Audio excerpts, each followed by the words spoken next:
नमस्कार, आप देख रहे हैं जोहार झारखंड। आपके साथ मैं हूं अलीम अतहर। बुलेटिन में खबरों की शुरुआत करते हैं। चक्रधरपुर के कमलदेव हत्याकांड की सीबीआई जांच की मांग एक बार फिर जोर शोर से बुलंद होने लगी है। पीड़ित परिजनों ने इस मांग को लेकर आमरण अनशन शुरू कर दिया है।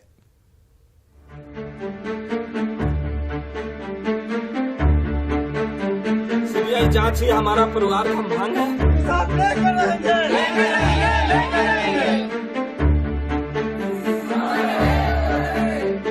दिवंगत हिंदू नेता की तस्वीर पर फूलों की माला और हाथ में तख्तियां। ये हैं चक्रधरपुर के चर्चित हिंदू नेता कमलदेव गिरी के भाई और बहन, जो पूरे मामले की सीबीआई जांच की मांग को लेकर आमरण अनशन पर बैठे हुए हैं। परिजनों का साफ आरोप है कि पश्चिम सिंहभूम पुलिस ने दिखाने के लिए 2 आरोपियों को तो पकड़ लिया है, पर असली गुनहगार अब भी खुलेआम घूम रहे हैं, जिन्हें ताकतवर लोगों का समर्थन हासिल है और पुलिस उन तक पहुंचने में आनाकानी कर रही है। इसलिए जब तक सीबीआई जांच नहीं होगी, तब तक पूरे मामले का सच सामने नहीं आ सकेगा। इसलिए सरकार और सभी जनप्रतिनिधि से मांग है, मेरा परिवार किसी पर आरोप नहीं लगा रहा है। आप सिर्फ सीबीआई जांच करा दीजिए और नार्को टेस्ट करा दीजिए। हमको आपका और कुछ नहीं चाहिए। सीबीआई जांच ही हमारा परिवार का मांग है, नहीं तो लास्ट में जो होगा हम करेंगे। हिंदू नेता कमलदेव गिरी की 12 नवंबर की शाम बम मारकर हत्या कर दी गई थी। इससे चक्रधरपुर में गुस्से की आग भड़क उठी। हिंदू संगठन सड़क पर उतर आए और हालात इतने बिगड़ गए कि चक्रधरपुर शहर में कुछ दिनों तक धारा 144 लागू करना पड़ा। अपराधियों की धरपकड़ के लिए एसआईटी ने छापेमारी शुरू की और 20 दिन के बाद 2 आरोपी पकड़े भी गए। पर दिवंगत नेता के परिजन पश्चिम सिंहभूम पुलिस की कार्यशैली से संतुष्ट नहीं है और उन्हें सीबीआई पर ही भरोसा रह गया है।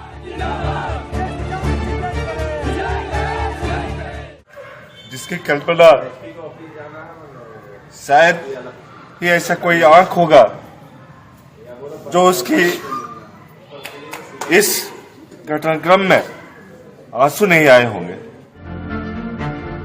चक्रधरपुर में कई साल से सक्रिय युवा हिंदू नेता कमलदेव गिरी की नृशंस हत्या ने पूरे कोल्हान में उथल पुथल मचा कर रख दी है। हिंदू संगठनों के साथ साथ बीजेपी के आंदोलन के दबाव में पुलिस ने 2 आरोपियों को गिरफ्तार तो जरूर कर लिया, लेकिन नाराज परिजन पुलिस की जांच के बजाय सीबीआई इन्वेस्टिगेशन की मांग पर अड़े हुए हैं। प्रभंजन कुमार, न्यूज़ 18, चक्रधरपुर। जमशेदपुर के एसडीओ ने विधायक सरयू राय और वन विभाग की गुहार पर हनुमान मंदिर का कंस्ट्रक्शन क्या रुकवाया। विरोध में सनातन उत्सव समिति के हिंदू नेता और कार्यकर्ता सड़क पर उतर आए।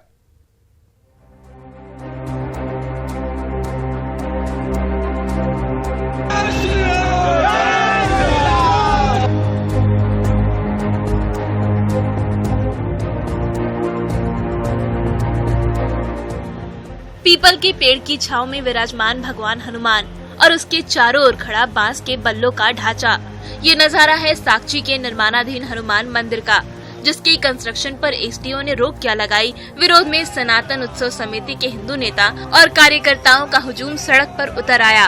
धालभूम के एसडीओ के साथ साथ जमशेदपुर पूर्वी विधायक सरयू राय के खिलाफ जमकर नारेबाजी की और मंदिर के कंस्ट्रक्शन पर रोक लगाने को हिंदू विरोधी करार दे दिया।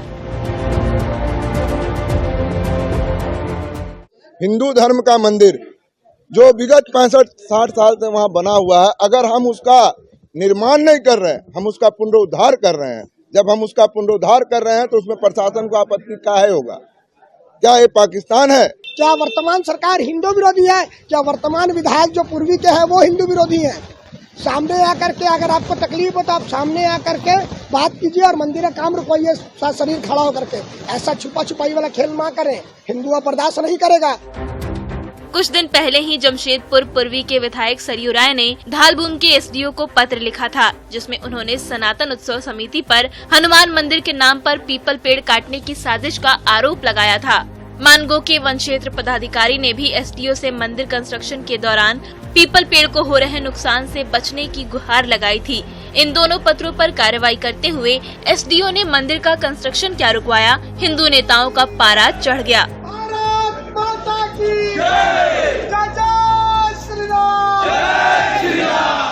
यहाँ के स्थानीय विधायक कभी यहाँ के स्थानीय धर्म विरोधी लोग, कभी मंदिर विरोधी लोग, कभी हिंदू विरोधी लोग मंदिर को रोकने और उसका व्यवधान डालने का प्रयास किया जा रहा है। कहीं न कहीं इस तरह की राजनीति शहर में एक हिंसक मोड़ लेते जा रही है। जमशेदपुर पूर्वी के विधायक सरयू राय और वन विभाग की गुहार पर ढालभूम के एसडीओ ने हनुमान मंदिर का कंस्ट्रक्शन तो रुकवा दिया, पर इससे गुस्साए सनातन उत्सव समिति के कार्यकर्ताओं का गुस्सा कम होने का नाम नहीं ले रहा। प्रभंजन कुमार, न्यूज़ 18, जमशेदपुर। हजारीबाग के लोहंडी पैक्स में करोड़ों रुपए के घोटाले की आशंका जताई जा रही है। इस सिलसिले में इचाक थाने में पैक्स के अध्यक्ष अंकित भारद्वाज और प्रबंधक सुरेश मेहता पर एफआईआर दर्ज कर दी गई है। दरअसल लोहंडी पैक्स ने 6,209 क्विंटल धान झुमरा के तृप्ति राइस मिल को उपलब्ध नहीं कराया था। प्रति क्विंटल 2,050 रुपए की दर से इस धान की कीमत करीब 1,27,00,000 रुपए होती है। हालांकि लोहंडी पैक्स प्रबंधन ने इसमें से 3 लाख रुपए तो झारखंड खाद्य निगम के खाते में जमा करा दिया, पर अभी भी 1,24,00,000 रुपए बकाया है। ये रकम जमा कराने पर दोनों आरोपियों को कोर्ट से क्लीन चिट मिल सकती है। विभाग पर लोहड़ी पैक्स का पैसा करोड़ों रुपया बकाया है। कमीशन, भाड़ा और लेबर चार्ज ये सब बकाया है। मैं इसमें कहना चाहता हूं कि जो मेरा विभाग पर है वो पैसा जो लोहड़ी पैक्स पर जो राशि गिराया गया है उस पर वो समायोजन किया जाए। बाकी शेष राशि जो बचता है मैं पैक्स जो सो देने के लिए तैयार है। कुछ पैक्स थे उसमें से 3 या 4 पैक्स थे जिन्होंने अभी तक पूरा धान नहीं दे पाया, कुछ मात्रा बचा हुआ है। तो कुछ पैक्सों से रिकवरी भी की गई है राशि, और कुछ पैक्सों के द्वारा रिकवरी नहीं होने के कारण उस पर हम लोगों ने प्राथमिकी दर्ज की है। उसमें से जो प्राथमिकी दर्ज की गई है वो राशि जमा भी कर रहे हैं, और जैसे वो पूरा राशि जमा करेंगे फिर अपना कोर्ट से वो अपना बरी होंगे। धनबाद के गनुडी में बीसीसीएल के बिजली घर पर शातिर चोरों के गैंग ने धावा बोल दिया। बीसीसीएल के कर्मचारियों को बंधक बनाकर तांबे का कॉयल, स्विच बॉक्स के पार्ट्स और पुर्जों के साथ साथ तांबे के केबल को चुरा कर ले गए। इसकी कीमत लाखों रुपए बताई जाती है। देर रात 2 दर्जन से ज्यादा चोर बिजली घर में आ धमके और करीब 1 घंटे तक जमकर उत्पात मचाया। इसी बिजली घर से घनुडी में कोलियरी में बिजली की आपूर्ति होती है, पर चोरों के उत्पात के चलते 500 से ज्यादा घरों में अंधेरा छाया हुआ है। वो लोग अटैक कर लिया हम लोग के गोड़ को, पैर उड़ बांध करके और हम लोग के उधर लेटा दिया। उधर लगभग 25-30 के लगभग। सबके हाथ में डंडा हथियारी सब? हाँ। आप लोग कितना कर्मी आते हैं जिसको बांधा था? सिर्फ 4 आदमी आए थे। रांची में शादी के घर से 2 महिला चोरों ने दुल्हन के गहने और लाखों रुपए कैश उड़ा लिए। सीसीटीवी फुटेज के आधार पर रांची पुलिस दोनों शातिर चोरों की सरगर्मी से तलाश कर रही है।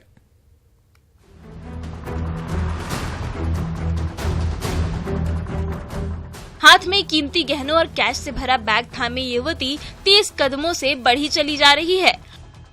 उसके ठीक पीछे आ रही दूसरी युवती भी दौड़ी चली जा रही है, मानो किसी हड़बड़ी में हो। इन दोनों युवतियों ने विवाह के मंडप से दुल्हन का बेशकीमती बैग बड़ी आसानी से चुरा लिया और सबकी नजरों के सामने से रफू चक्कर हो गई। जब परिजनों ने बैग की तलाश शुरू की तो वो कहीं नहीं मिला। सीसीटीवी कैमरा खंगाला तो सनसनीखेज चोरी का पता चला। तब तक सिवाय सिर पीटने के और कोई चारा नहीं बचा था। थक हार कर परेशान परिजनों ने लालपुर पुलिस से इन दोनों महिला चोरों को ढूंढने और चोरी गए गहनों और कैश की बरामदगी की गुहार लगाई। वही जयमाला के बाद तुरंत हम लोग आए, कहने का मतलब वापस अपना रूम में, मतलब तो देखे कि वो बैग नहीं है। काफी छानबीन किए, फिर वही हम लोग देखे। सीसीटीवी में क्या कुछ नजर आया? वही लड़की नजर आई, कहने का मतलब है। एक ब्लैक वाली और एक रेड वाली जो थी, कहने का मतलब 2 लड़कियां थी। हम लोग सर के पास आए हैं कि हमारा कुछ हेल्प करें। क्या आश्वासन? सर के तरफ से बहुत पॉजिटिव रिस्पांस मिला है। उन्होंने बोला है कि जल्दी कुछ, आप सबको बोला है कि वो फोटो जो हमें मिला है क्लियर पिक है, आप लोग भी हेल्प करें। ये सनसनीखेज वारदात हुई मोरहाबादी के मान्या पैलेस में, जहां विनोद नायक की बिटिया की बारात आई थी। जब तमाम परिजन और मेहमान विवाह की रस्मों में बिजी थे तो वहां मौजूद इन दोनों महिला चोरों ने दुल्हन की बैग चुरा ली।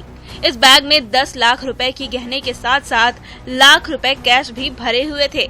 पीड़ित परिजनों ने चोरी की सीसीटीवी तस्वीरें रांची पुलिस को सौंप दी है। इसके आधार पर लालपुर पुलिस दोनों महिला चोरों की सरगर्मी से तलाश कर रही है। उन लोगों ने ही एक उठाया था बैग को और धीरे से आहिस्ता लेकर निकल गए। फुटेज भी मिल गया है। FIR हम लोगों ने लालपुर थाना में दर्ज कर दिया है और हम लोग तलाश कर रहे हैं कि उसका आइडेंटिफिकेशन हो जाए ताकि हम लोग को बैग उनके पास से रिकवर जरूर। शादी के घर में सबकी नजरों के सामने हुई इस सनसनीखेज चोरी ने दुल्हन के परिवार की खुशियों को गम में बदल दिया है। तो रांची पुलिस दोनों महिला चोरों का सुराग ढूंढने में जुट गई है। इसके लिए रांची वासियों से भी मदद की अपील की गई है। ओम प्रकाश, न्यूज़ 18, रांची। विश्व दिव्यांग दिवस के दिन रांची का 14 वर्षीय दिव्यांग अरविंद मुंडा इलाज की गुहार लगा रहा है। कड़ाके की ठंड में सड़क किनारे ठिठुर रहे इस दिव्यांग की पीड़ा देखने और सुनने की फुर्सत किसी को भी नहीं।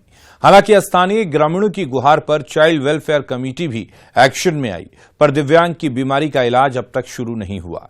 ज्यादा जानकारी दे रही हैं न्यूज़ 18 संवाददाता रूपाली त्रिपाठी।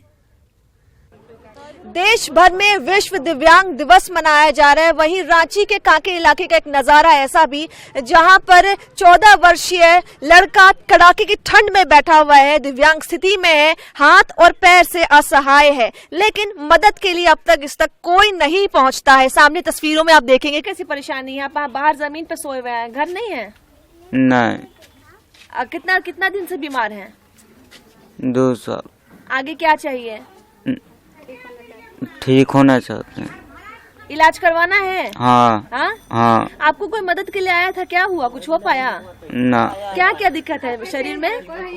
शुगर। 2 साल से हम लोग देख रहे हैं। एक बार कहीं लेकर एडमिट इसको किया है, थोड़ा दिन रखा 2-4 दिन, अजय अल्लाह की इसको घर में पड़ले है। अच्छा, एक चीज समझने है कि एक छोटा कमरा तो है, फिर भी बच्चा बाहर सड़क के रोड पे पड़ा है, तो यही धूप नहीं रहता, ये कारण उधर रोड पे तो बैठा के छोड़ देता है। इधर रोड में हॉस्पिटल है, उसमें गांव के माध्यम से इसको ले गया था और उसमें कुछ दिन तक इलाज हुआ। उसके बाद इलाज इसका पैसा का अभाव में इलाज नहीं हो पाया और सरकार के माध्यम से आज तक इसको कोई इलाज की सुविधा नहीं मिली है। तो यहाँ पे बुलाया गया और कांके थाना के सहयोग से CWC ले जाया गया, लेकिन चूंकि वहाँ पे सुविधा नहीं है, वैसा कुछ व्यवस्था नहीं है, लेकिन उन लोगों के माध्यम से जानकारी मिला। डालसा को भी चिट्ठी गया है CWC के तरफ से।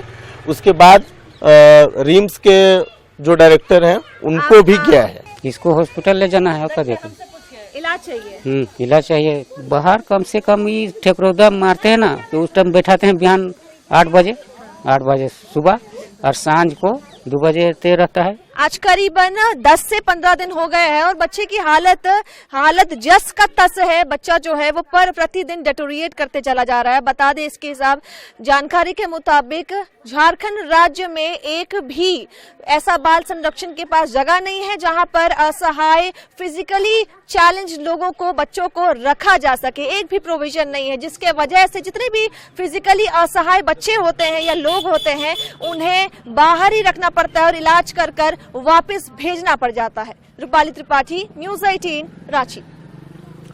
जमशेदपुर के जुगसलाई में आरपी पटेल स्कूल कैंपस में सामाजिक संस्था हिंदी एकता मंच की ओर से रक्तदान शिविर का आयोजन किया गया।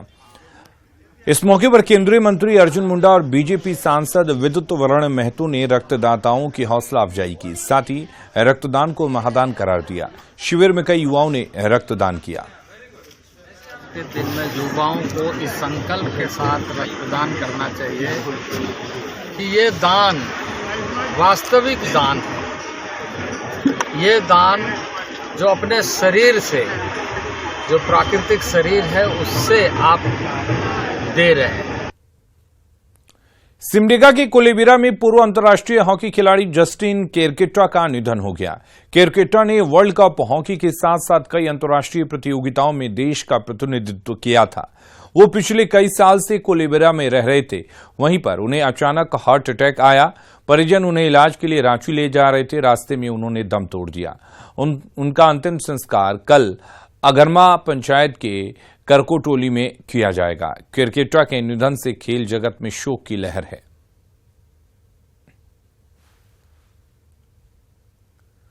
रांची के अनगढ़ा में अपराधियों की क्रूरता के शिकार मोहम्मद मुंतजिर ने पुलिस से इंसाफ की गुहार लगाई है। 2 महीने पहले जमीन विवाद में दूसरे गुट के अपराधियों ने मोहम्मद मुंतजिर के दोनों पैरों को काटकर उन्हें रेलवे ट्रैक पर छोड़ दिया था। वारदात में उनकी जान तो बच गई, पर दोनों पांव गंवा दिए। पीड़ित की गुहार पर रांची पुलिस अपराधियों की तलाश कर रही है। ट्रेन जब आने लगा, ट्रेन का आवाज सुना तो उन लोग जो है ना हमको पटरी में सुला के भाग गया। हम बड़ी मुश्किल से जो है ना अपना पाँव दोनों उठा के देखे तो मेरा हिम्मत काम करने नहीं लगा, लेकिन ट्रेन का ही देख के हिम्मत जुटा के इसी तरह रेलवे ट्रैक हम पटरी से पलटी मारे। अपराधकर्मी वहां पहुंचे थे और पहुंचकर रेलवे ट्रैक के पास शार्प कटिंग इंजरी आया था, जिसका मतलब है कि तीर से काट दिया गया था, टांगी से या फिर चापड़ जिसको बोलते उससे काट दिया। ग्रामीण के सहयोग से और पुलिस के सहयोग से आनंद फानंद इनको इलाज कराया गया। अभी भी इलाजरत है, पूरी तरह से इनका जख्म खत्म नहीं हुआ। कांग्रेस ने रामगढ़ में भारत जोड़ो यात्रा निकाली। इस यात्रा में कांग्रेस के प्रदेश अध्यक्ष राजेश ठाकुर और वित्त मंत्री रामेश्वर उरांव के साथ साथ रामगढ़ विधायक ममता देवी और कार्यकारी अध्यक्ष शाहजादा अनवर शामिल हुए। यात्रा की शुरुआत रामगढ़ के पटेल चौक पर सरदार पटेल की प्रतिमा पर माल्यार्पण करने के साथ हुई। निश्चित रूप से ये जन जागरण का एक तरीका हमारा है। राहुल गांधी जी भारत जोड़ो यात्रा किससे जोड़ने के लिए, लोगों से जोड़ने के लिए, पार्टी लोगों को जोड़ने का तरीका है। ये लोगों को जोड़ रहे हैं हम लोग, तो निश्चित रूप से लोग जुड़ेंगे हमसे, कांग्रेस से जुड़ेंगे और इसका फायदा आने वाले समय में पार्टी को मिलेगा। आदरणीय राहुल गांधी जी ने ये संकल्प लिया है कि जो चरम पर नफरत है, जो चरम पर महंगाई है, जो चरम पर बेरोजगारी है, उसको खत्म करने के लिए हमें जिसके कारण घरों का रिश्ता टूट रहा है, समाज टूट रहा है नफरत की वजह से, उन सारी चीजों को खत्म करने के लिए वो यात्रा पे निकले हैं। इसका कोई बहुत राजनीतिक मकसद नहीं है। और झारखंड के वित्त मंत्री रामेश्वर उरांव ने कहा कि 1932 की खतियान का मुद्दा झारखंड वासियों के सेंटीमेंट से जुड़ा है। रामगढ़ में मीडिया से बात करते हुए उन्होंने कहा कि झारखंड वासियों की पहचान का मामला है और इसका फायदा हर हाल में झारखंड वासियों को मिलेगा। असर तो बहुत है, ये लोगों का सेंटीमेंट था। हम लोग बोलते रहते थे कि जब आएंगे तो हम स्थानीय नीति बदलेंगे, पुरानी सरकार की जो स्थानीय नीति है उचित नहीं है ना। तो उसमें था कि पहले से लोग कहते थे, खास करके जो झारखंड आंदोलन से जुड़े हुए थे, 32 खतियान झारखंड की पहचान। तो ये जो है झारखंड की पहचान का सवाल है, झारखंड के सेंटिमेंट का, लोगों के सेंटिमेंट का सवाल है। निश्चित रूप से फायदा होगा। और अब देखते हैं झारखंड 2020।